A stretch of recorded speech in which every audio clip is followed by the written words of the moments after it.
Hello and welcome to Sci-Trek. We are a little late and Stormy seems to have fallen off his chair. But we had some technical issues with the volume. And now I genuinely am worried that Stormy's fallen off his chair because you were there a second ago, Stormy. Oh, I had a technical. Hey! Where did you go? I only left you for 30 seconds and you ran away from me. I know, right? You can't leave me alone for anything. No. So we are having some audio issues we don't seem to have fixed, but I will just run along with it. So, is the audio still back to being crappy? You're just a little quiet. Shelley, hi. How you doing this evening? Hey, Shelley. But we're not going to worry about it. Well, I can. All right, fine. So before we get into this week's topic, which is, was sci-fi better before CGI came in and ruined everything? What have you been watching this week, Stormy? Well, this week I finished up Discovery, Star Trek Discovery, and the 10C, the first encounter of the 10C species. Kind of interesting. Okay. I kind of like the way how the 10C used pheromones and kind of mathematics to speak to each other. That was kind of that was the cool thing for me. Okay. I haven't watched any of it. Oh, you haven't? Oh, no. I know we discussed this a couple of weeks ago, but it's awkwardly on in the UK that I actually have to watch it when it's on.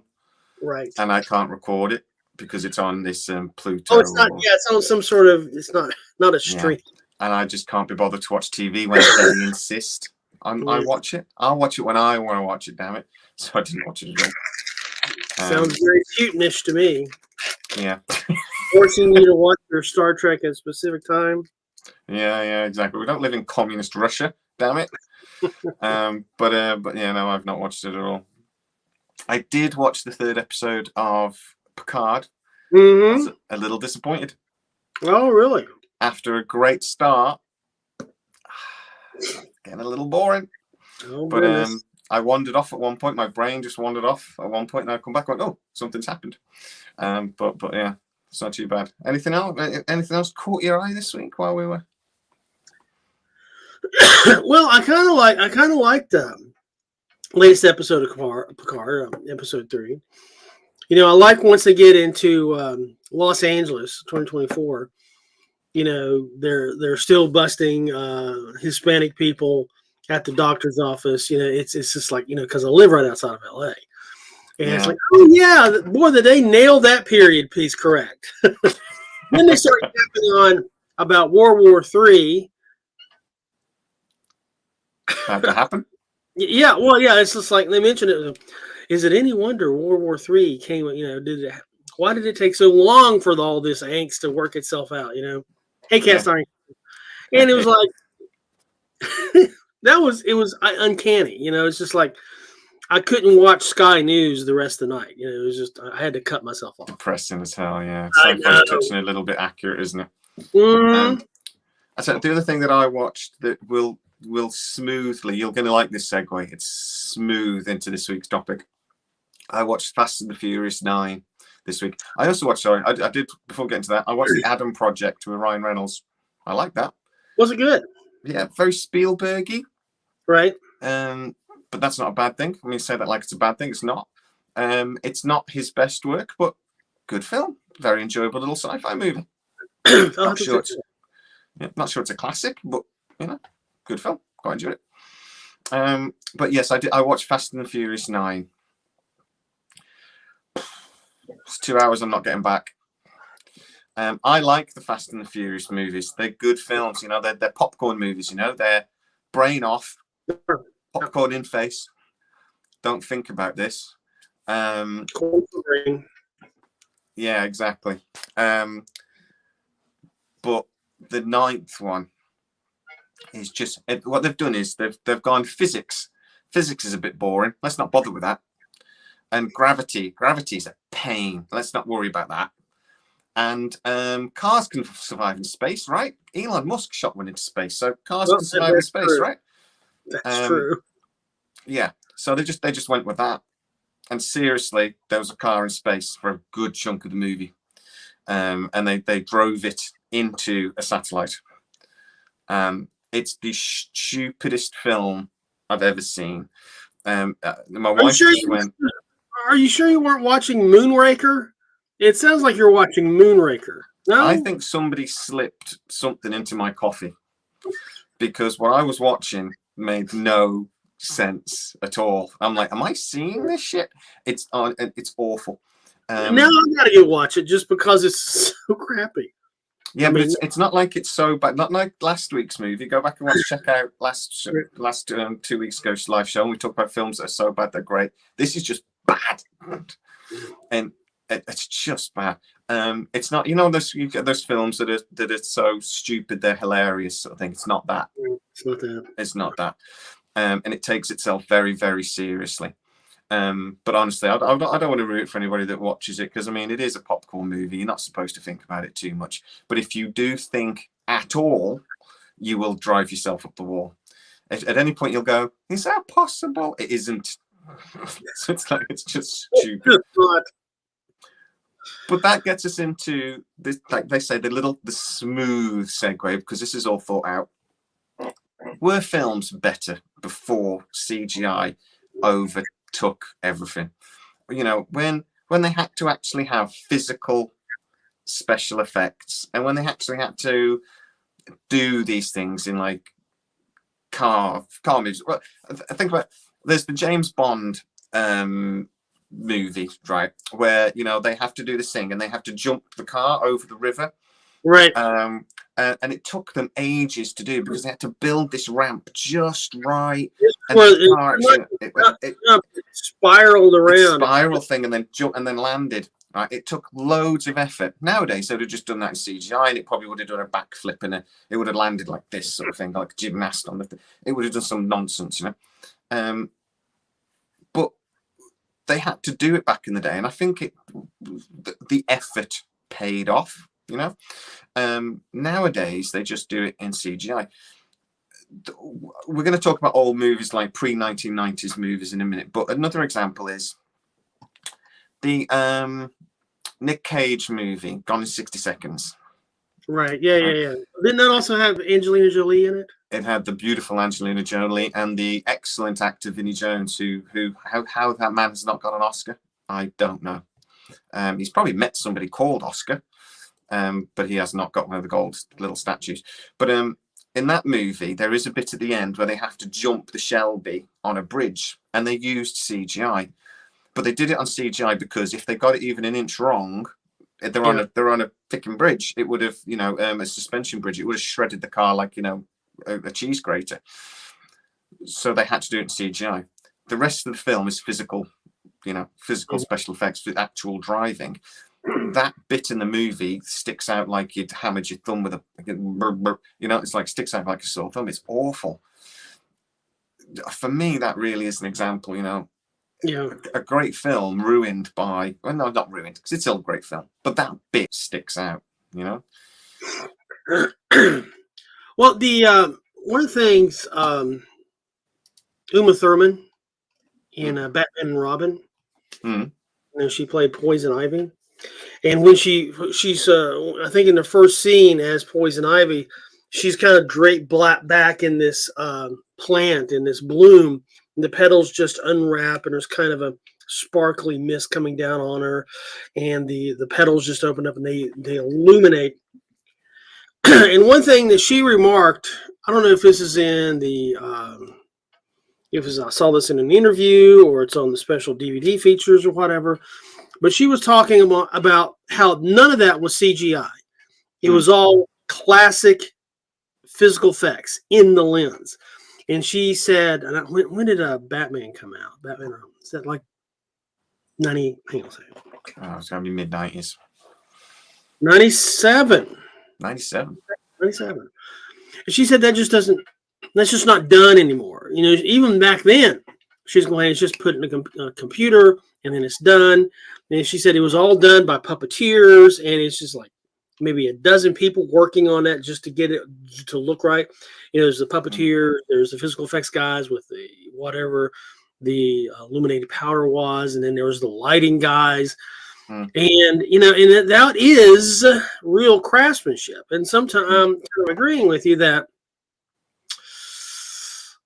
I think that's a lost art, and it's not really. I mean, it can be replicated digitally, but that's on the high end of special effects. It's not the middle of the road. We haven't gotten that kind of skills there yet for like most productions. I mean, you get obviously some CGI. I mean, of the first Avatar film. I said Right. one because we're about to have 9. But the Avatar movie, amazing. But I think it was the CGI is kind of the point, isn't it? Isn't anymore. Obviously, Jurassic Park, the first Jurassic Park, is 30 years old, and I saw it at the cinema during the pandemic because obviously the new films were being released. So my local cinema sort of showed Die Hard. I actually got to see Die Hard at the cinema, which is just loved it. I missed Predator. Predator was on, and I didn't get to see it.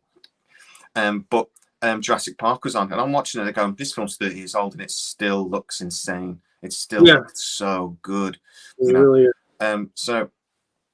but then you get special effects like in the second Matrix movie, or when they're overly ambitious, and they try to do an effect that doesn't work, and it just looks like claymen. If you're British, they look like Morph. British people watching will know what I mean. You won't know what I'm talking about. But it looks like a clay puppet sort of thing. It just looks shocking. But that goes back to the question then. So were films better when they didn't have that? I think they had to work at it a little bit more, because it's because now they're expecting, some kid fresh out of film school can probably do this in 10 minutes, so they shoot it, not really worrying about it. And they don't really, and because they just feel, and I really think special effects is becoming like a film commodity almost, like the people at the craft services truck. I think they're the above the line folks. Oh, that's just special effects. It's just we'll hire somebody. And I think one thing you see with like Jim Cameron, how he really crafts the story, and especially in Titanic, how he used the special physical effects and special effects blended together for that movie. It was really stunning. Even to this day, what that movie's 20-ish years old. It's got to be. I was in my early 20s when that film came out, so it's got to be at least 22, 23 years old. Somebody in the comments will tell us when it was made. Another James Cameron movie that I think is a really good example of how he mixed CGI, very early CGI, is The Abyss, where he used elements of CGI in that film, but he used it very sparingly because he knew what it was capable of. With physical effects again, so the submerged rig thing was a model, and a lot of those models. But then when the water came up, that was one of the but that film was, I've got it on my list actually, 1989. Yeah, film. 1989. I was living 1988. I was living in Huntington Beach, California, and I had a contract job as a freelancer for a company called Precision Effects in Simi Valley. And I got to work on the deep dive suit for The Abyss. No, I did not know that. I'm so glad I brought it up. And then it was when I was there at Simi, it was like there was Abyss, there was Die Hard 2, I think it was, the one with the DC airport. I worked on these big boxes, There was like the military comes in with all these communication boxes. We just kind of threw that together. And what was the other one I worked on? It was Sylvester Stallone, Sandra Bullock. Oh, he's the bomber and stuff, isn't he? He's the assassin. No, that's not the Sandra Bullock one. That was Sharon Stone. Oh, there's one. He goes. He's frozen, kind of in his prison, and they thaw him out to. Demolition Man. Demolition Man. Right. There was these. There's these statues in the Hall of Pain, I think it was, and we got to dress those mannequins, and we had to take physical models we had to emplaster those models, and we had to dress them with whatever uniform that was. Dude, you worked on genuine classic Hollywood movies. I mean, you actually had your hands on some of these things. That is really cool, and I did not know that about you. So I like you even more now than I did 5 minutes ago. I still have my work badge when I worked. I was the film loader, or was the film tech for Batman, the original Batman movie. This live show is just taking a completely different turn. And then I moved back to the West Coast because it was like, okay, so the reason I left that is there was a 4.8 earthquake like under my feet. I was living in this apartment building, and then I didn't feel anything. I heard this loud damn bang, and then there's another one that got closer, is above me. Then another bang got closer and is above me. Then there's another bang that was under my feet, and everything that was on my bathroom countertop just went whoosh, plop. Then I felt the earthquake. It was the pressure joints in the apartment building pop, so the building wouldn't tumble over. Then all the car alarms went off, and then a block party broke out. Right. Now it's like a 4.8, and everyone's celebrating. There's a frisbee toss going. It's like, this is fucking insane. So then Sorry, what did you do on Batman though? To go back away from the earth, what did you do on Batman? Oh, I was a film tech. I just managed film reels and loaded film cartridges. Nothing special. But that's one of the highest grossing movies of all time, and you've frozen. Oh, you're back. And you got to work on that. That is incredible. Didn't meet anybody. No, you didn't get to tickle Michael Keaton. I was in a dark room for like 2 or 3 weeks straight. Amazing though, man. To be even be around it, that's incredible. It was crazy. I mean, yeah. Yeah. And after that, I went back to North Carolina and made independent films for about through like 96.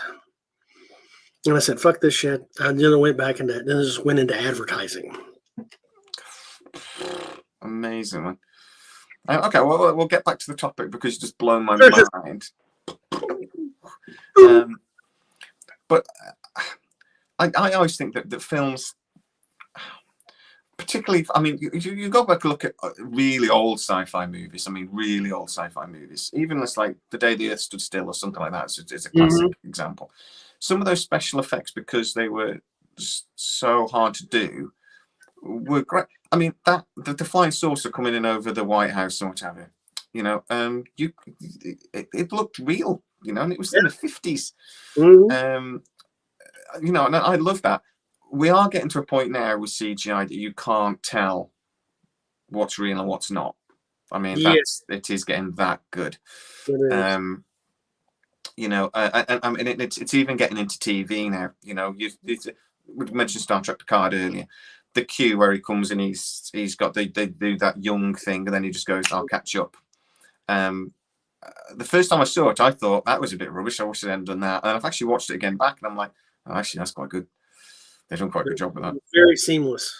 Yeah. The Skywalker, obviously in the first series. Hey, Mike, how you doing? Hello, Mike. Skywalker, when they made him young, looked a bit creepy at the end of the first season of Mandalorian. But in Boba Fett, they got it right. Yeah. It looked good. But then I think about, I've just started watching Daredevil again. Big Marvel fan. And because I've started watching it with my sons. It's on Disney Plus now. I've let my sons are at an age, I think you can watch it now. And we just watched the second episode, and there's this fight sequence when he's going down a corridor, and it's cinema level of choreography. It's one of the greatest fight sequences ever put on film. And there's not a CGI in sight because they did it for real, you know. And there's a lot of filmmakers that actually have started to do that. Seth Rogen, he did a TV series called Preacher. And the start of the sequence, the start of the series, there's this like rocket ship, and it's like sparklers coming out the back and stuff. And it looks like an old 1950s really crappy movie, you know, like the Flash Gordon series or something. And it looks like that, and it crashes on the earth or whatever. And he says they wanted to do that for real. They wanted to, you know, put it on, get a model and fireworks. And he said it would actually, but they ended up CGIing it because he said it would have actually cost more to do with physical effects than it cost just to CGI it. I mean, like I said, I think it's effects now are becoming a commodity. As like the craft service truck. Yeah, I think that's a little sad. It is. It is.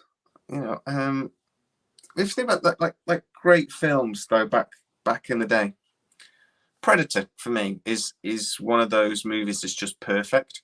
Right. There's literally nothing wrong with that film, and there's virtually no CGI in that movie. It's blatant green screen, and they actually physically draw on the film basically. It's very physical effects. Yeah. But that film still stands up today because they kept the effects as simple as possible, sort of thing. Well, a lot of the effects, like the Predator and all the different ways he envisions something, that's just in camera, typically in camera filters, or it was just like the heat map or something. That's just actual video. Yeah, that's just actual video from an actual heat seeking or a heat sensitive camera, and then turned over to plated film. So again, I think, and years ago, before the 90s or whatever, filmmakers had to find ways to make it look really good with what they had, and so they became more creative. I think it makes storytellers lazier though with CGI, because if we use the Predator example, there's obviously been lots of Predator movies since. I actually think Predator 2 is a bit like Die Hard 2 that you mentioned earlier. If it wasn't for Die Hard 2 is a great movie but it's always compared to Die Hard, so it's always sort of like it's not got that same thing. Predator 2 is always going to be compared to Predator, and it's just not, it doesn't stand up, even though on its own it's a brilliant movie. But Predators that came out not long ago actually the last one isn't terrible, but then the end is awful. He basically gets this alien predator suit and he goes, well, let's go fight some predators, and it's just a crap end. But I just feel like it makes them lazy, because it's almost like the effect becomes more important than the story. It's like, look what clever thing we can do, and the film seems to go around that. Matrix is an example. The first Matrix, the couple of effects like bullet speed, right, and then the effect when they're in the corridor and they shoot the crap out of the reception. Those were big parts of the movies, but the movie was built around it, and it was, it wasn't the be-all end-all. It feels to me like other films that come along, then let's go, right, we've got this special effect, no one's ever seen this before, so now let's just make up. The movie comes second, it feels like sometimes. A lot of that is true. I mean, let's go back to the pre-90s thing, before we had all these effects. Studios would get scripts that were, the writers just went whole hog, and they were so outlandish, there's no budget to even make it in physical or special effects. CGI. There just wasn't. So writers, if they wanted to be successful, they had to write around the technology that was available. And so when Jurassic Park came out, people went hog wild. And if you look at heavy CGI movies after Jurassic Park proved that, okay, this is what you can do. Then those heavy CGI movies went up and up and up. The number of productions per year went up, really up. Yeah. And I think there's, there's always been a lot of scripts being written that were just impossible to shoot at the time, but now I think technology has risen and become popular and affordable. Now you've got every kind of schlock show, oh yeah, let's see Sharknado. Yeah, let's have like 10 of those. Flying sharks, sharks with tentacles, sharks on a golf course. Yeah, Sharknado. This time it's awful personal. Is that because they go for the lack of imagination, though? Then is it like, it seems to me as well, we always get bursts of movies that come along, particularly in sci-fi, That when if something hits, then you'll see 3 or 4 movies suddenly made about the same subject within a few years of each other. Armageddon comes along, and then Deep Impact a year later, suspiciously, and all these sorts of things. It seems to happen quite a lot. There's some nanotech is mentioned in a movie, and then all of a sudden for the next 2 years, it's all that's mentioned in sci-fi movies. So that was populous. Let's just do that. Do you think that is a problem with them, that it's a safety thing? That something works, they just think, well, let's just do that again then. Well, yeah, I mean, I know writers that just look through Wired magazine every month looking for stuff to write about, like trying to wordsmith some sort of story together based on whatever the cover is or whether the feature story is. Wired magazine every month. Yeah, there are a lot of directors, like say Jon Favreau says done here, that are trying to actually come away from CGI at times and trying to do the physical. They're very proud of the fact that when they do something physical. In the new Tom Cruise movie, the Mission Impossible film, he does a halo jump, which is high altitude, low open jump. Yeah. But he actually did it. The director said there was no reason to do it. I think because Tom Cruise is Tom Cruise, and he just thought, I want to do it. I want to do it. But they did the physical. They actually did it, and it took them about 3 months, apparently. Kept practicing. Again, another Tom Cruise example, Top Gun. They said there's not a lot of CGI in that film. We fly the planes. We actually do it, and it's because it's better. It looks better. I don't think that they'll ever get to a point, though, that when CGI, doesn't matter how good it gets, you can tell. And I think that takes a little bit away from the movie. I think about here's a film that's been made over and over and over again. Invasion of the Body Snatchers. That's a great film that's been made, or stolen, or the basic plot's been reused over and over and over again. I don't think it was ever done better than like the 1978 version. The Thing with Kurt Russell is a similar sort of thing. The special effects, even though you could, they just added something to the movie because it was on the screen. It was actually. Well, for one thing, John Carpenter's no slouch. Yeah. Kurt Russell did a really good job, and the use of darkness, like almost like an underdeveloped print or underdeveloped film, to get some of the creepiness into it.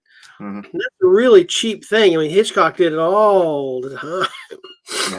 And going back into like physical effects versus CGI, you were mentioning. I think one of the 007 movies earlier. I forget which one, but anyway, I think it was Casino Royale. They actually rolled that Aston Martin 11 times physically. Yeah, that makes me want to cry. And so that at least they're rolling cars, But I do think it's a dying art. There's one movie that Burt Reynolds did. Burt Reynolds did a lot of his own driving stunts in all of his movies. And there's one called Hooper that he did that was all about stunt drivers, and how they were dying breed and la-da-da-da-da. Or he was just over the hill, kind of a stunt driver.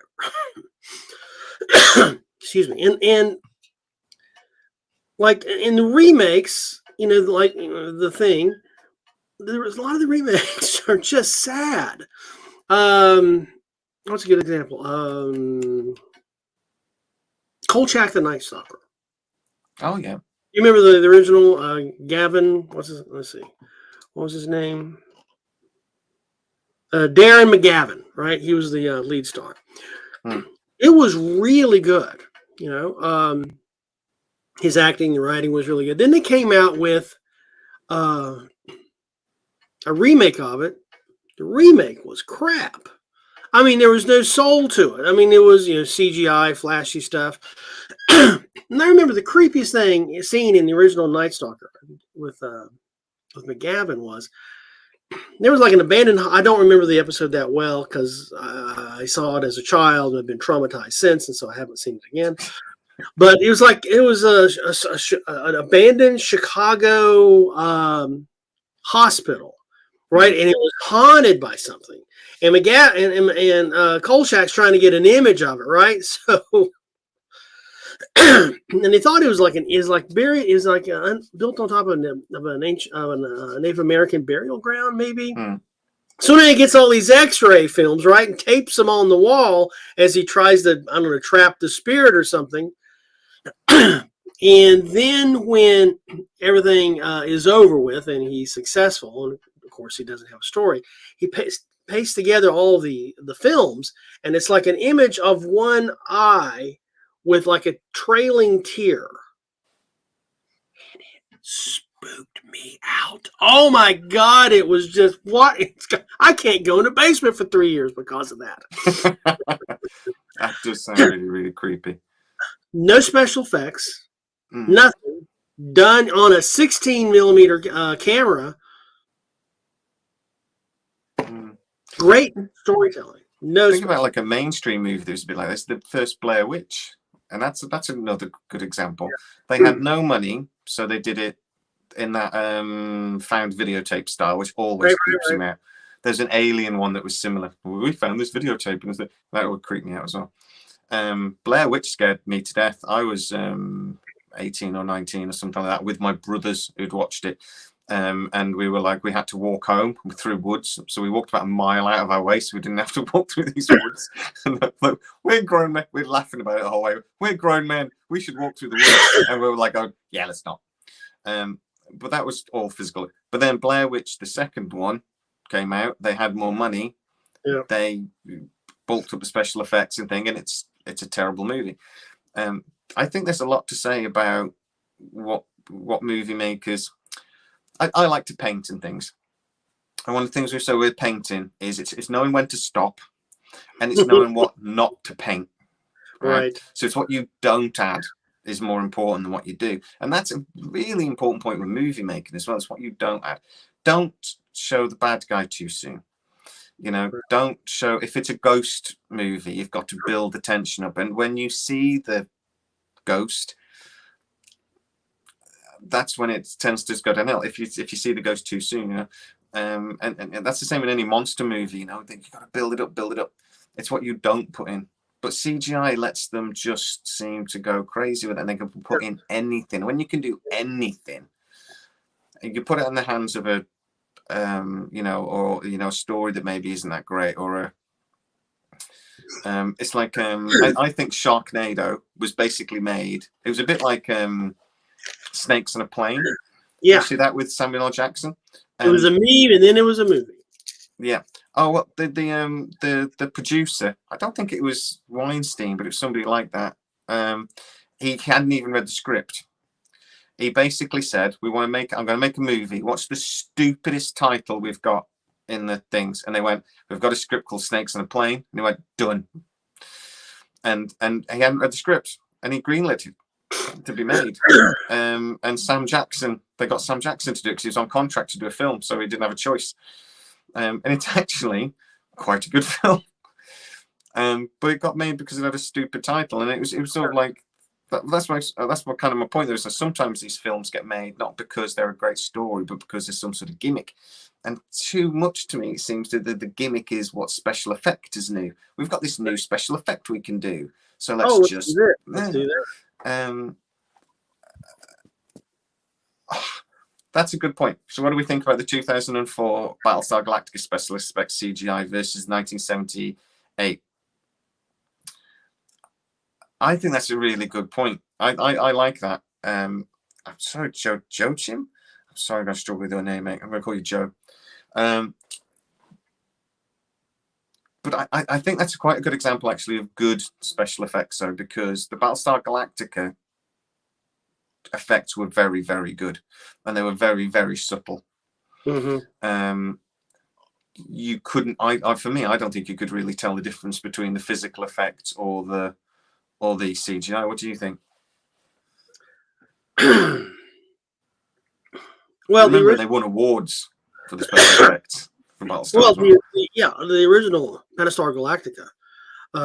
Essentially, that was the same crew that did all the special effects for Star Wars. Was it Trumbull's gang? Was it that did? They just let's go do this for, I think it was ABC. So it was the same crew essentially, and the same technology. So those were still not the special effects were still in camera effects, film printing and models and so forth and so on. And I think the Battlestar Galactica series that came out in 2004, I guess.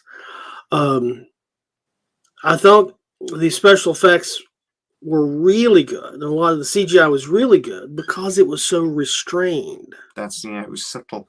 Yeah. The advancements, the things that were weak were the new robots. Yeah, because they CGI'd the Cylons. They were a little bit. I thought, they I don't know, they didn't flex like they were in Gravity. They just kind of started and stopped, and I don't know. And no, I'd agree with that, actually, to be fair. And they because maybe they went a bit. They wanted to take the original Cylon from the series, but then take it a next step, didn't they? So they wanted to. But I suppose that was the point of it. But that was but the one that maybe they went a bit too far with. But I mean, I think that the special effects, the CGI in that particular, like you said, it was restrained. It was, again, it was what they didn't put into it that was so good. The lack of sound, where they used silence, and because you can't hear a scream in space, sort of thing. So again, the way they used that, but they kept it really subtle, which I really loved. And that's exactly my point of things, when CGI is a very, very powerful tool when it's used carefully, particularly in CGI. In sci-fi, sorry. Right. Yeah. I mean, you were talking about snakes on a plane and how just a meme can become a movie. Jerry Seinfeld made this movie called B-Movie, B-E-E. It was like little about. Yeah, I remember it. Yeah. Well, the way that started out was, he was having dinner or something with Spielberg, and it was a joke. He said, "Oh, let's make a movie called B-Movie, but instead of being a B movie, it's about bees." And Spielberg said, "That's a great idea. Go for it." And it's made it. Then he got up and left, and there's Jerry Seinfeld going, "I was joking." And then he, got a script and became a kids movie, and it was decent. It was good. It's quite a good film. But yeah, I think, like, if we go back to like the Invasion of the Body Snatchers example, I was going to say they did the 78 version, and then they did a version a few years later, The Faculty, which doesn't have a lot of CGI in. That was good, but they did a version. I can't remember what it's called now, because it wasn't called Invasion of the Body Snatchers. But again, it was very much CGI. But they had the big reveal really early on, and it was like, and it's just so much is taken away from the movie because of that. Filmmakers, I just feel like filmmakers are so lazy nowadays, that they don't. I don't know. They don't put the effort in that they did, because they don't have to. It's like Star Wars, the original Star Wars movie. I don't know if this is a trick, but I'm pretty sure it's genuine. I saw it on Facebook, so I always mistrust everything I see on Facebook as a rule. But there's a shot where it's the spaceport, and Darth Vader's arriving at the Death Star for the first time. And it comes in and lands, and there's hundreds of stormtroopers, and it looks like a perfect set, but it's actually painted. It's a painting basically, and then it cuts to the shuttle and things getting off, because they didn't have that many stormtroopers, so they couldn't create the effect. So this is like painted on glass. Yeah. That is insane. You cannot tell. I saw a photo of the guy doing it, and you still can't tell. But because it was done so beautifully. I'm trying to think of the guy that it was more or less as a composted image. The film is shown. They take the original footage, project it through the back of the glass, and then you get and then film the image therefore off of that. I can't remember the name of the guy, man. He did like every 80s and 90s thing. He's like using that process, especially for Spielberg. Another example, this is the same guy. I wish I could remember. If one of the viewers could like Google and try to figure out who this guy was. But Indiana Jones and the Temple of Doom, they've fallen out of the sky, gotten out of the river, and they're walking up to the palace. The palace is all, it's all glass. It's a glass painting, and they're walking carefully beside the edge of the rail because that's actually in camera. That's actually real. But the rest of it is all just a painting. But the actors had to walk close to the rail not to get their arm clipped off by the painting. You mentioned Indiana Jones. I think that's a really good example of when movie makers just go crazy, right? Just go crazy with effects. If you think the difference between Temple of Doom, where they had some crazy stuff, but they had to build it, like the mine tunnel, right, and things like this, and the bridge and all this stuff, but they had to actually physically do it to a point, with special effects, with models and everything else, but they had to do it. And then you think about the Crystal Skull, and one of the stupidest scenes in a movie I've ever seen, with the giant killer ants that seem to be able to outrun the car somehow. It was just stupid. But even Spielberg, in that case, got seduced by what was possible maybe with the CGI and went way too far. Talk about really old movies. Did they make a Blob movie in 1998? I didn't see that. I missed that. I've seen the original. Sorry, Joe, I didn't see it, mate. I'm going to have to have a look. I'll have to have a chat about that next time. I didn't see it. Other film that I think was ruined, at least in part, by CGI, but which had never been allowed to be made in the first place, was when they did a remake of Charlie and the Chocolate Factory.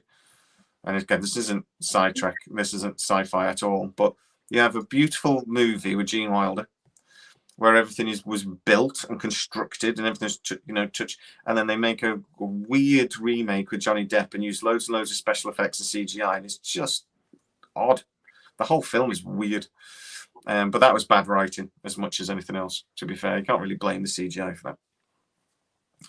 But by the way, the guy that did the matte paintings for all these movies, the guy's name is Peter Ellenshaw. Peter Ellenshaw. He did Ben-Hur, and all the way up to Titanic. And then when a lot of CGI came about, he switched to digital matte painting. Peter Ellenshaw. There's a video on YouTube, a documentary about him. I think it's about an hour long. Really, really good. Like the other thing he did, Indiana Jones, that last scene where this guy's got this box and he's rocking it through this warehouse, going to put the Ark of the Covenant somewhere. That is that guy's matte painting. And that's a painting. See, yeah. You can tell that couldn't be real because it's just vast. But yeah, the skill in that is beautiful.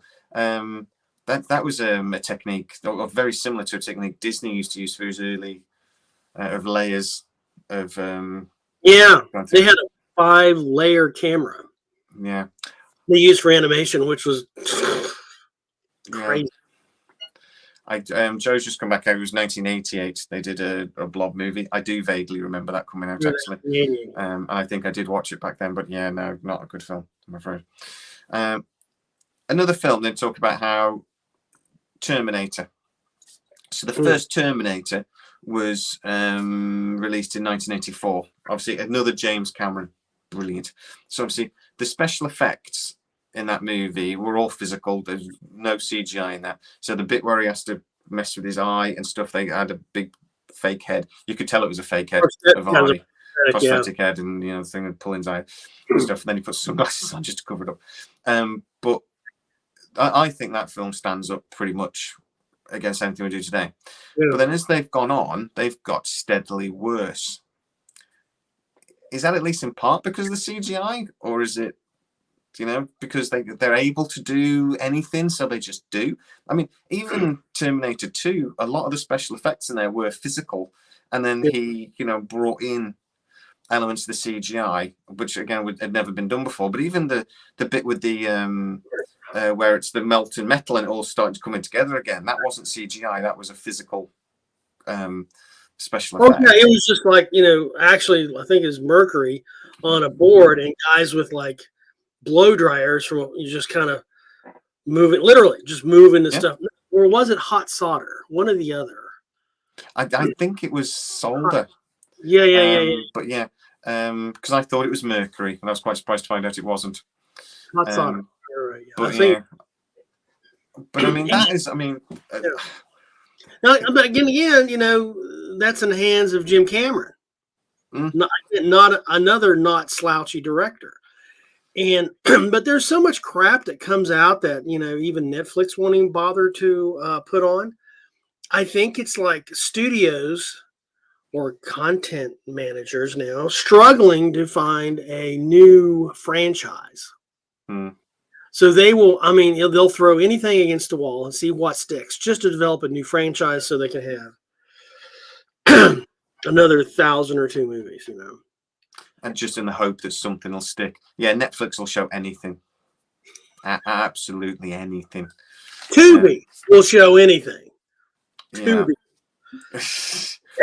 I remember there's a remake of Dungeons and Dragons coming out with Chris Pine, based on the board game, and he said it's going to be a mix between like the Holy Grail and Lord of the Rings, and I want to see a mix between Holy Grail and Lord of the Rings. Come back, I'll bite your ankles off. That's a great movie. But I actually quite like the one from like 20 years ago with Jeremy Irons and the weird little kid. One of the Wayans brothers was in it. Right.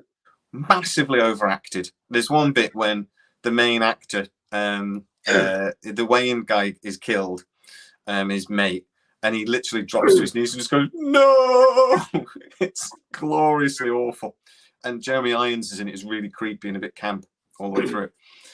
But one of the reasons that movie just basically got made because one big CGI company was a new CGI company back when this was all kicking off, and they basically did the special effects for free because they wanted to show off what they could do. So the whole big dragon fight sequence, which is actually pretty cool, particularly considering the age, was done. That was the only way they could make the movie. They agreed basically to take a kick of the profits.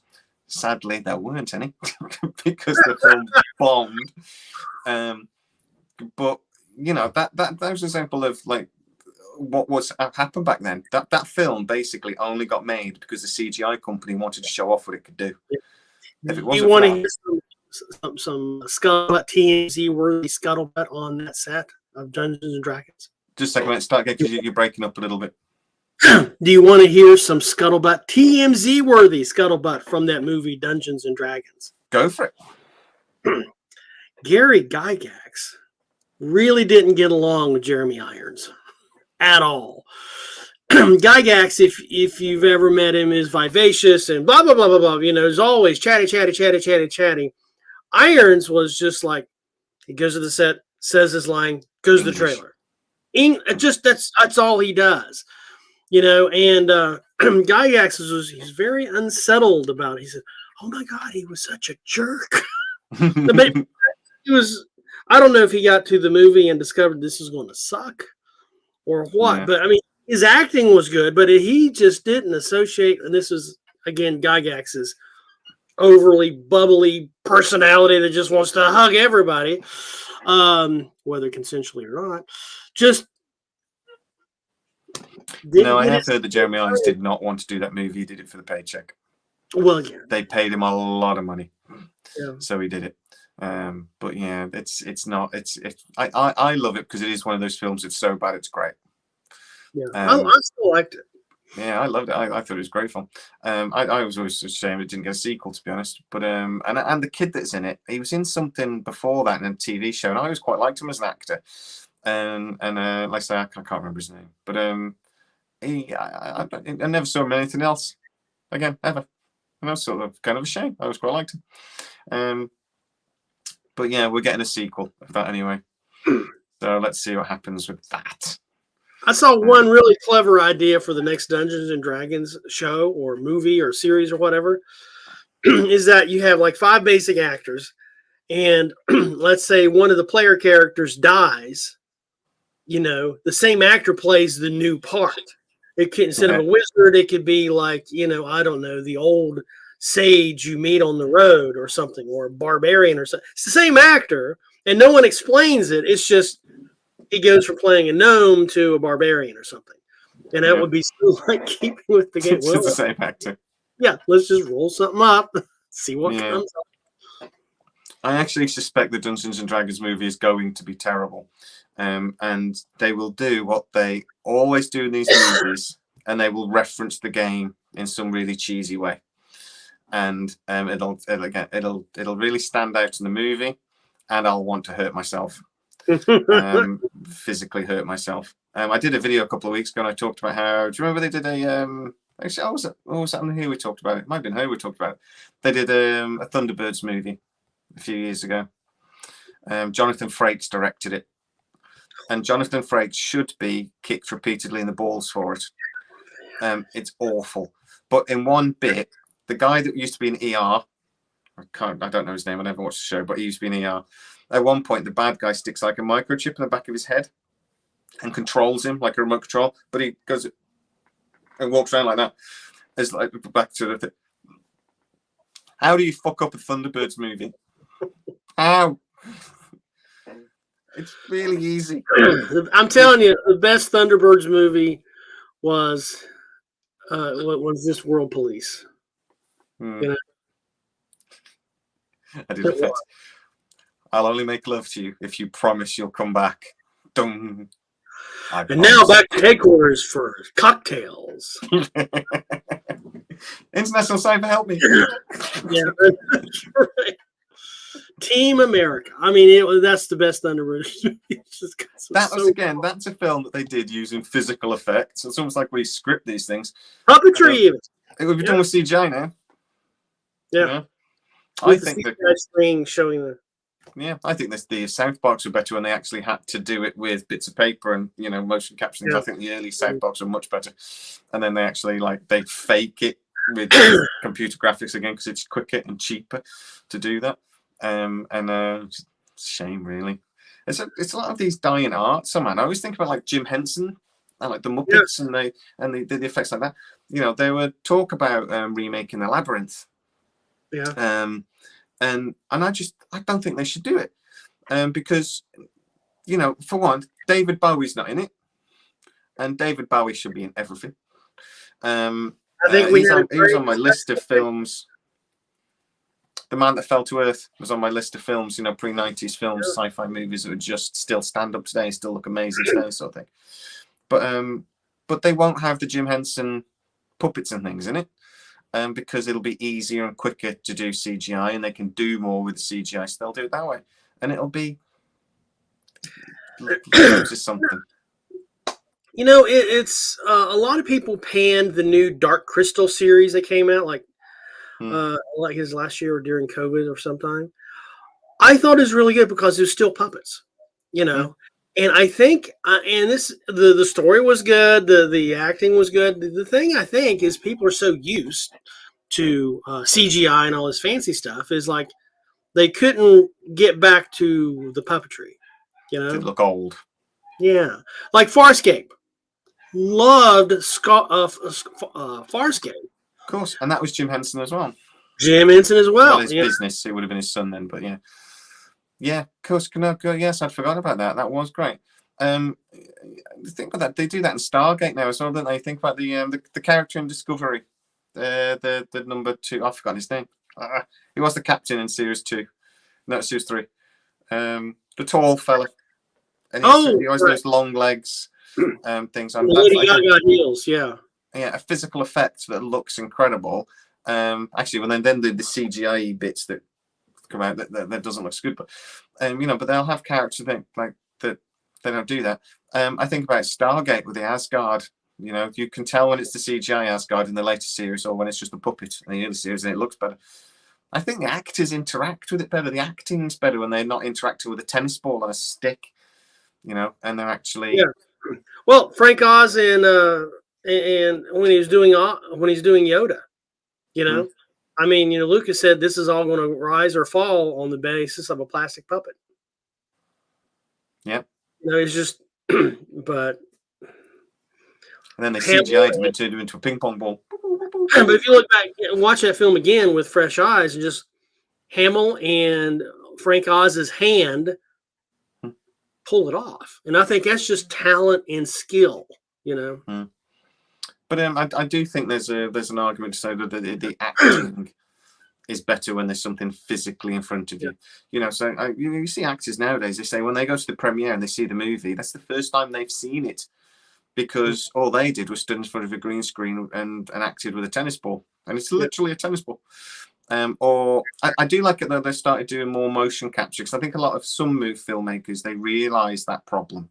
So like Josh Brolin playing Thanos was actually on set with camera gear and things. Then they were actually acting and they were able to react with each other. And like something above his head that had his face for the height. Yeah. But he's still physically there, and so they're trying to get the best of both worlds a little bit. I quite like that. That seems to have, and they've done that with other things as well. Like Jar Jar Binks, Mr. Nosa was actually there, but he was the actor with a big freaking head thing on. But we wish he hadn't. Had to bring up Jar Jar. Jeez, you love Jar Jar. He's your favorite Star Wars character. Your subscribers. Hey, can I mention something that is going to really get you a lot of hate mail? Go for it. I love hate mail. Okay, so I like the work that Mark Hamill and the team at Lucasfilm has done with bringing Luke Skywalker back to like the Mandalorian and so forth. It doesn't.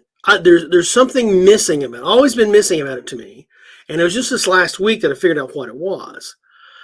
Have you ever seen George Lucas's Radioland Murders? It's not a sci-fi movie. It's literally about a radio station doing kind of. It rings a bell, but I can't think. It is. If you look at Lucas's first stuff that he did, THX 11, whatever it was, about the people living underground in the really crowded city, and and everything else. Lucas always had this idea of like you shoot things and you write things right up to the point that you can't understand it. And then go, fast. Well, Radioland Murders, it was set in the 30s, I think, or the 40s, and it was just about a radio station and a murder. But it was written so, the speed at which everything was delivered and how the pace of the story. It was just boom, boom, boom, go. And I remember, in Star Wars, when they were on, right after Leia and Luke and Leia and Chewie and Han Solo got off of Hoth, but then they were in the belly of the beast in the asteroid. They're hiding in the asteroid, and they go back running inside, and everything's going fast. And Solo says, I don't have time to discuss this committee. And then Leia comes right behind him, says, I am not a committee. When they did the scenes in Mandalorian and Fett, Luke's pace, his speech pace, was slow and normal. It didn't have the frenetic, oh my God, everything's on fire kind of elements that the original trilogy had. And I think that's the thing that Bob, even when he was doing the lightsaber stuff, in the last Now, when he first meets Baby Yoda, Grogu, I mean, that's frenetic, but his speech wasn't. When he takes his hood off and starts talking, it's not. He doesn't have that jazz he had. And I think that's because the CGI had to be so focused on the face that you couldn't go ripping around and bouncing off of shit. It's, I mean, yeah, I don't know if that was part of that was partly because he's supposed to sound wise and whatever as well, maybe. So they slow his speech. He's supposed to be sound very deliberate. But with the CGI, we do know that the mouth is incredibly difficult. Yes. And if you don't, to understand how difficult the mouth is, go and watch the very great Christmas movie, the North Pole Express, and just look at the mouths. Right. Oh my God, they're creepy. So I don't know about Skywalker wanting to be so wise. In Mandalorian, I mean, Jesus, the rise of Skywalker. I mean, it's this. I mean, he's still, even with the later series, there was no. I mean, he was just angry, upset. Oh, screw you! I'm gonna go. I don't know, drink sea milk out of a cow or something. I watched the Rise of Skywalker last week. Because I got a bad neck, so I've been off work for a couple of days. But I got it suddenly occurred to me that I'm not sure the good guys are actually the good guys. I was wondering, like, this is going to be a bit. Yes, I love that film. Soldier of Kurt Russell. Kurt Russell's done so many great movies over the years. I think that was a lot of physical effects. But anyway, sorry, I'm going to go back to the Star Wars point. Kurt Russell had like 84 words in that whole film. He barely says anything. It's a fantastic film. In Star Wars, right? So, politically speaking, the bulk of the population decides what that culture is, doesn't it? So if we have a democracy, whoever votes, you have either if everybody votes for evil, then that makes your culture's evil. Does that make sense? So if the most of the people want that to be true, that's what the thing's true. That's what democracy, right? Surely the Empire is the good guy, or surely the Empire is what the people want, because there's a lot of them, and the resistance is like 12 people with a pea shooter and a thing. Look at all of Palpatine's followers. There's hundreds of thousands of them just stood watching. They've just been sat there watching him for years. I'm not sure the Republic are actually the good guys. It's sort of like, most people seem to want the Empire, and the Republic turned up and went like and wiped them out. And most people are like, I quite like the Empire. They were organised. The Republic aren't very organised. So I don't know if it's just evil is more organised. Maybe I don't know. But there's a lot of them. It just occurred to me that I was just thinking, I'm not sure that they're the good guys. Well, anyway. Evil certainly is persistent. Yeah. Sean has just mentioned. Do you want to hear something really sad? Big Trouble in Little China. Great movie.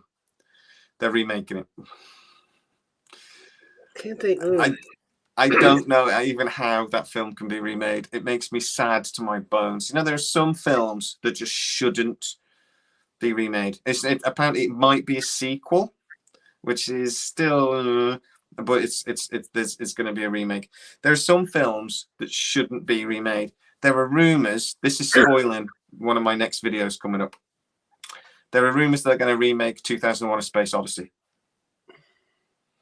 Amazon obviously now have control of MGM, and they want to. That went through. It went through Thursday. I'm disappointed. I did a video on it on Thursday. You're not keeping up with. There you go. Realize that Palpatine is evil. Now, Palpatine is a bit evil, to be fair. So that went through on Thursday. So that's all finalized now. MGM apparently want 3 big projects to push forwards with, and one of them might be Stargate, One of them will be James Bond. They want to announce a new Bond and get cracking on with that. And then a third remake of something from the archive. And apparently there's a couple of possibilities, but one of them is 2001: A Space Odyssey. If there's a film that does not need to be remade, and to be honest, it won't work, it's very much a film of its time, you know? Yeah. The music, the style, the quite slow pace of that movie, it won't work. I mean, there's a sequel to 2000. There's the sequel 2010, and then there's a sequel to that. I think it's 2064. Yeah, 2064, and then there's another. The final sequel to that whole series is 3001. I think Arthur Clarke wrote 4 in those series. Why not make one of those? Yeah, I mean, they're all good. You know, it doesn't need to be remade. Another one is War Games. They might remake War Games as well, which I think at the moment politically I'm like good. But also it's actually, well, Terminator you could argue is a remake of the third one, or the fourth one was basically a remake of that. But I actually think that might be quite good, because there's an element of reality to that, because Google have built a quantum computer and they actually did plug it into the defense system. And they were like, oh, it might be a good idea, let's unplug that fucker. But they ran simulations in this quantum computer. It was one in about 15 times they ran a simulation that the quantum computer kept coming up with a solution that wiping out humanity was the way to go. So actually, if we wiped out humanity, that would solve all these problems. And they were saying it was alarming how often the computer came up with a solution of wiping out humanity. You know what he's playing on. Yeah, because these movies, the Xenomorph and Alien Covenant, I don't think that was a CGI. I think that was the Xenomorph in Alien Covenant. I think that was a physical effect. I don't think that was CGI. And it was bad. It was bad. But it was supposed to be like half human, half alien, so it was always going to be bad. I think that was just a bad idea. I actually didn't hate that movie. Oh, I think I'm mixing it up with not Alien Covenant. I think I'm mixing it up with, what was the Alien movie? It would have been Alien 4. But she was still in it. Ripley is like, has been, they find Ripley on a space station outside of Federated space. Yeah. And there's like all these other versions of when they had a blood sample of her. Yeah, they genetically engineered it. She's got acid blood. That's how she gets out this thing. She cuts herself, doesn't she? And Winona Ryder was in it. Mm-hmm. I'm not sure I've seen Alien. Oh, no, Alien Covenant. Oh, of course, I'm being stupid on Alien Covenant's the one with the Magneto's in it. The actor that played Magneto is in it. I actually, you know what? I didn't particularly like that movie. I found it a bit boring. My mate Damien, you know, I used to do the other channel with. He thinks that's one of the greatest movies ever made. And Prometheus, yeah. But yeah, the Alien movies, that would have been CGI, wouldn't it, for them? Hey, you know, one of the we keep talking about CGI, and this is something that blew me away when the first season of Mandalorian came out. I mean, I was just literally, because I just didn't know. I've been out a filmmaker for so long. I don't read film thread. I don't read cinematography or special effects or no. I just don't read it. When I read that most of those environments were CGI rendered on an LCD screen that the actor was in front of, that blew me away. These artists now use the Quake graphic system. They make all of these detailed scenes, complete, total scenes, floor, backs, the back, and the ceiling, and they call it the volume. And then the actor goes in this, and they're completely wrapped around. Wow, I didn't know that. I didn't know that was a thing. That's incredible. Yes, and because I went back and I saw, I was watching Mandalorian. Oh, this is good. And I see all the scenes, and I'm like, wow, that's pretty good special effects. But no, the actual visual that's on the LCD screen behind the actor. Mm. And so now, there's whole companies that build these environments that you can just download into your Quake system and render it in this volume, what's called the volume, the studio, and you put the actor in the middle, and there you go.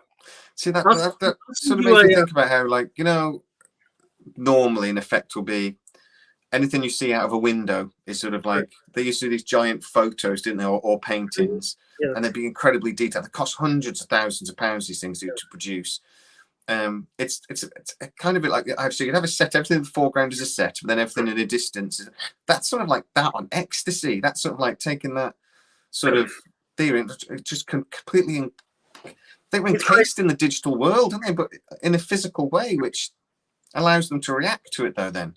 Yeah. I'll send you some links of the technology. It will just make your jaw drop. It's insane. It is just insane.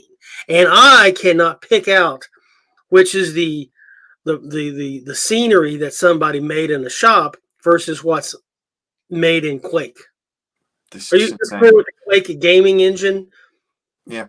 You heard that? So this is the software they're using for these volumes. I tell you, my son's got one of those Oculus 2 VR things.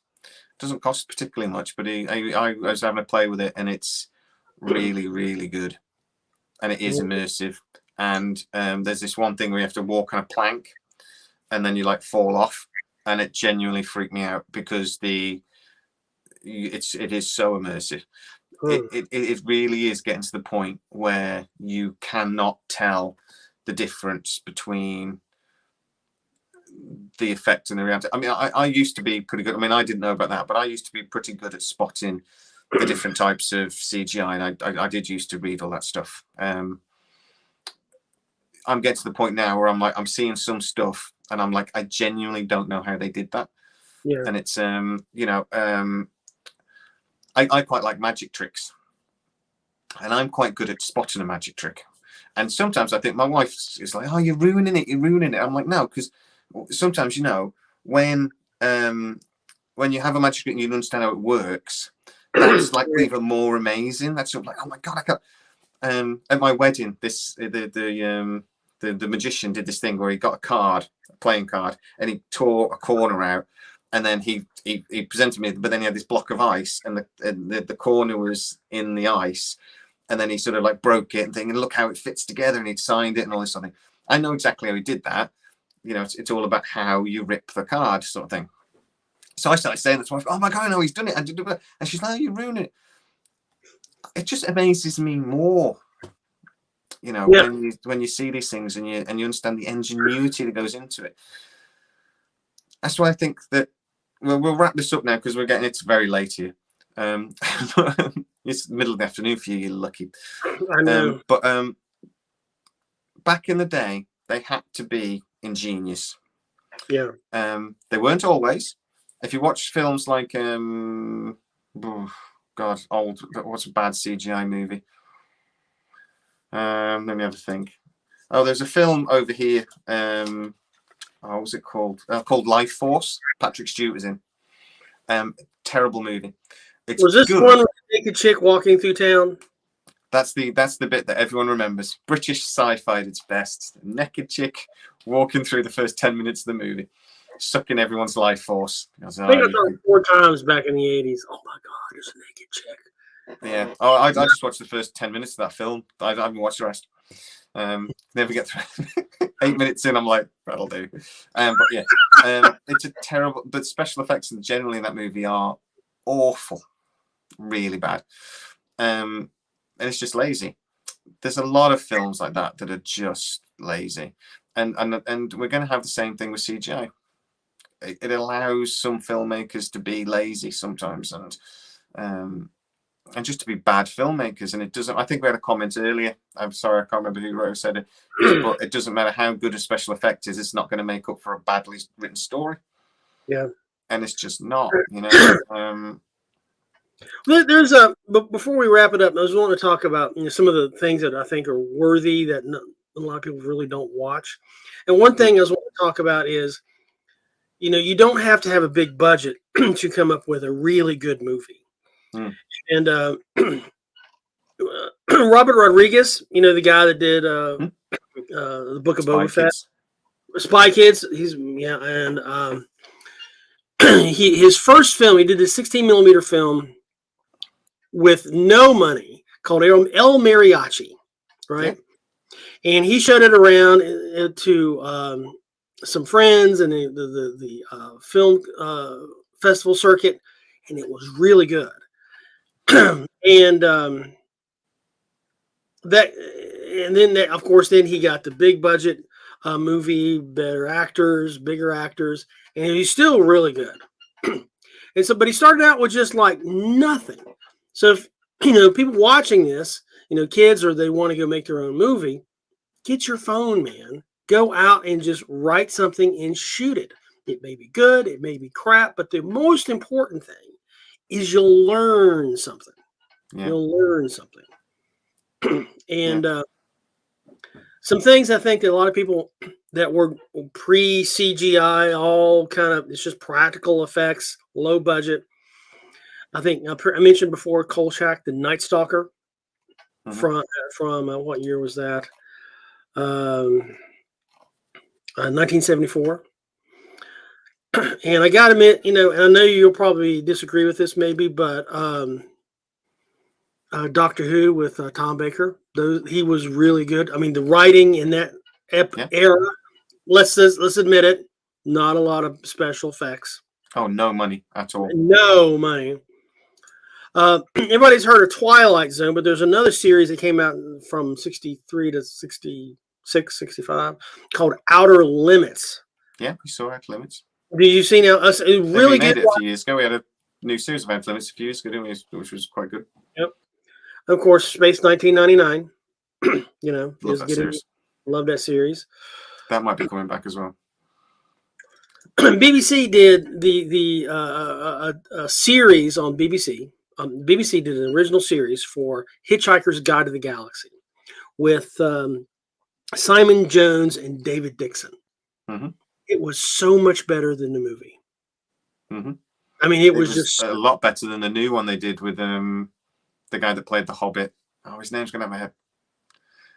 Played Dr. Watson in Sherlock Holmes as well. Right. That guy, yeah. Him. Anyway, it was loads better than that as well. That wasn't great. Another good series back in the day, Time Tunnel. Yeah. It was kind of like Quantum Leap, Yeah. There's the guy that did that, wasn't it? Because it was the same guy that produced Time Tunnel, Lost in Space. Irwin Allen, yeah. He did some good, and then he went on to do some movies, and he became he did the Tower Inferno, didn't he? And Titanic movie, I think, and another disaster movie. He became the master of disaster. Yeah. And then he bombed with a lot of projects, but he did some great series about the same time. All very similar. And there's one, it was a cartoon show for kids, but it was really good science fiction, written by really good writers. And that was Land of the Lost. Not the remake from the 90s or what. It was the original 74-ish, mid-70s, Land of the Lost. 3 people on a rafting trip fall into some sort of parallel universe portal. And it is kind of a mixture. Yeah, 45 MC. It was, yeah. Yeah. But so those are, if you're looking for something on on streaming services that you like, really good sci-fi that you may not even know about, those. Yeah, most definitely. I 100% agree with you. And the thing that I also watched this week was Turning Red, the Pixar movie about this little girl coming of age film. And she gets her first period, and she also turns into a red panda. Yeah. The woke people have got quite angry about that movie. I haven't seen it yet, but I will watch it at some point. I don't have children that are the age, so I actually have to watch that on my own.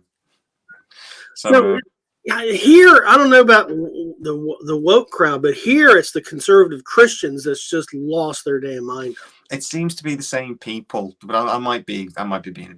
They tend not to be the most woke people in the world. You know, it seems like those would be two different demographics. But you know, I don't know. Maybe it is. But you know, if I look at my Facebook feed, it's you know, and I see hateration on that, it's always coming from you know Joe Bob's Baptist Church of Swampland, Louisiana. Do we need to see a cartoon about a girl getting a period? Well, not really, but it was relevant. And that's about 30 seconds of the movie. The mom's trying to get, okay, here's your ibuprofen, here's your food, here's your water bottle, here's your pads, large, medium, wide, super wide, you know, and then the girl's just a big bear.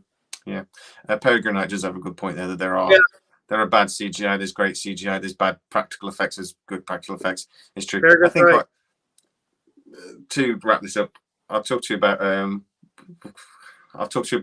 woke comment that I had a couple of days ago. But just to make that point, to wrap up the war movies better, I don't think they were. I think practical effects. The David Cameron point we made about films like The Abyss is the perfect example where they know when to use practical effects. Remember, there are practical effects in Jurassic Park. You know, the bit where they lean on the Tyrannosaurus, it's poorly. That's a model. It's you know, it's using them well, and it's when they don't use them well is the problem. Whether they're practical effects or CGI or anything, it's how they're used, isn't it? And CGI is just a tool, and it's a tool that's sometimes used brilliantly and sometimes used really, really badly. So yeah, I would agree with that. Nothing wrong with CGI, just how they use it for everything now, Tom. Bang on. Yeah, I think a lot of times people use CGI to fix mistakes. Yeah. Well, they wormed their way into this, you know, exposition hole, and so now we got to fix it with CGI sparklers or you know a skeleton or you know. Yeah. We'll just go like this is off topic now. We're done with that topic. A fascinating conversation. I'd love to talk about that. I just want to ask you this question now, and I guess, and this is. Basically, I had a chat. We then had a long chat afterwards about it, but his initial comment sort of concerned me a little bit, and it was basically saying that Lord of the Rings is woke crap. So I sort of said, well, why? And I said, well, there's a black dwarf. Doesn't that tell you everything? We then had a long conversation about that, and he wasn't coming from a racist point of view. He was coming from there were never black dwarfs before, so why are there now? And there was a much bigger thing that he was actually thinking. But that initial comment, do you think he's got a point? Or is that just a massive oversimplification? Or should we be concerned by comments like that? Well, I may be biased. I first got interested in Lord of the Rings, I think, or The Hobbit, during first grade. Lived in West Virginia, and somebody wrote on the spray painted on the top of the town's water tower, "Frodo lives."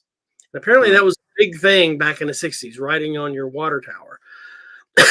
So I went to the library to figure out what that was, and so they told me about The Hobbit. So it took me forever to beg my grandmother to buy me a copy, and it took forever to read that. I mean, as a first grader, it took me forever to read that damn book. But I got through it, and it was just, I got it. Oh, there's more. I've got to read those. So I've always been a big Tolkien fan. Probably my favorite author. And I've got all my stuff unpacked, I have a bookshelf literally full of Tolkien's books and movies and paraphernalia and tarot cards and everything you can imagine that's related to Tolkien's work. He never really mentioned the color of dwarves. I mean, there were actually black hobbits, though. Yes, I think there were. Yeah, something. Yeah. He did mention that Galadriel was fair. You know, that could be men as white. So maybe they were all supposed to be black. We don't know. We'll have to ask Tolkien. Yeah. It just made me think about it, though, because at the weekend I went to see Harry Potter, the live show in London. It's very good. One of the reasons why I pushed the show back late today, because we were late getting back. Oh, okay. The train, bloody trains. But in that, Hermione is not a little white girl anymore. She's a little black girl. And so is Hagrid. So I mean, and I did think that was a bit. They've obviously just wanted to put some colour into it. I'm going to be so careful with this subject and not to say it the wrong way. But they did that. That felt a bit like they've just done that on just for the sake of it. Well, I mean, J.K. Rowling, she was maybe not the wokest person in the world, but she said, she never wrote a color in for Hermione. She just described her as having crazy hair, really bushy hair. That was it. That was the only real description. There you go. So no harm, no foul, really. I mean, no one ever really. I say it was a little surprising, when we watched it, just because we have that set idea. But then actually, if you think about it, there's not a lot of black people in Harry Potter in the films. So hey, it's a solution. But I say like comments like that I think come out a lot, where they, which is an oversimplification of a bigger problem, and it's something that I don't know, leaves a bad taste in my mouth, I think. And if a black person is playing something that most people imagine as a white role, and it's like something I want to, like something out of Tolkien, for example, that I always want to see. I don't care. Give me more Tolkien. I mean, do it with puppets. Do it with naked puppets. As long as it's Tolkien. Come on. Yeah. Seriously, I don't care. I'm a Tolkien freak. Yeah. There you go then. I don't care about the series. We'll see. I'll watch it when it comes out. It just does annoy me when people go so crazy about Lord of the Rings that it's going to be woke nonsense. I'm just like, it hasn't been released yet. I don't even think they've finished making it yet. No. Let's calm down until we've actually watch it. And then we'll hate it. But let's watch it, then hate it. And there's this also woke discussion around the whole Tolkien and Power of the Rings thing. Is like, well, Tolkien always described the good people as white and the bad people, the Gorks, the goblins, the Uruk-hai, as black. Wormtongue was white and he was absolutely evil. Mm-hmm. Sauron, the white, evil, totally evil. Mm. I mean, Gollum, schizophrenic and evil. Here we go. I think our friend here needs to get Apple TV, doesn't he? Yes, dude. Quick review of that. Excellent. I was wondering how they were going to do the long-term process of. I mean, the story takes place over a very long period of time. Mm-hmm. I'm not going to spoil it for you, but it was very good. And I really did like the way they did that. Following up on another comment we saw, the Known Space series by Larry Niven. I'm thinking that's the one that includes Ringworld, and also the Human Xen Wars. I'm waiting for that. I'd really like to see that. I understood somebody is doing pre-production on Rendezvous with Rama. Mm-hmm. Needs to be done. Mm-hmm. So there's just some. Again, we're in a position where there's some really great sci-fi coming out, and I can't wait. Fantastic. Yeah. Just to be clear for Dragonon, the first series of Foundation is on Apple TV now, and I think is the second series about to start. Or pre-production, I forget. I think in the summer, early. Yeah, I think it's just about to be made. Yeah. Somebody just mentioned in there the Sarah Connor Chronicles. Do you remember that? It got cancelled. Did it get 2 seasons when it got cancelled? Something like that. I haven't seen one episode. I know it's on streaming service someplace, but I want to watch it. It's very good. You should watch it. The Terminator is River from Summer Glau from Firefly, who was excellent in it. The sort of human from the future sort of character was one of the chaps from 90210, and he was I don't remember his name, but he was actually brilliant in it. It was really well written. And it was a shame it got cancelled when it did, because it was just, when the shows are just really getting in their legs. Yeah, really was a shame that show got cancelled when it did. It was an excellent. If you get a chance, definitely give it. Right, we will call it an evening. Thank you, everybody that's got into the comments tonight. You've been fantastic. Unless you give us Protector as a film, yeah, that would be good. I'm sure they'll think of that. They'll do that at some point. Yeah, you guys have been fantastic tonight. I cannot wait to see what you come up with next week. As always, if you have any ideas for things that you would like us to have a chat about, get into the comments and tell us, because we can't think of anything. No, we always think of something. But yeah, if you've got stuff you really want us to talk about, we'd love to have your comments. So please let me know, or get on the Facebook page just at Sci-Trek, and you can let us know. Go and find Stormy on SciWorks, his channel, and subscribe. I will put a link in the description. Oh, thank you so much. I will I put a link. only on screen for like an hour and a half, so please. Yeah. SciWorks. I might have forgotten. But I'll do it in a minute. And it's always on the Facebook page, and it's on all our other live shows. But everyone, guys, please, good night. As always, stay safe. And Stormy, my cousin from America, who's not my cousin. I don't know why I said that. Thanks again, mate. Very welcome. Take care. We'll see you in 2 weeks. Alrighty. Bye-bye, guys.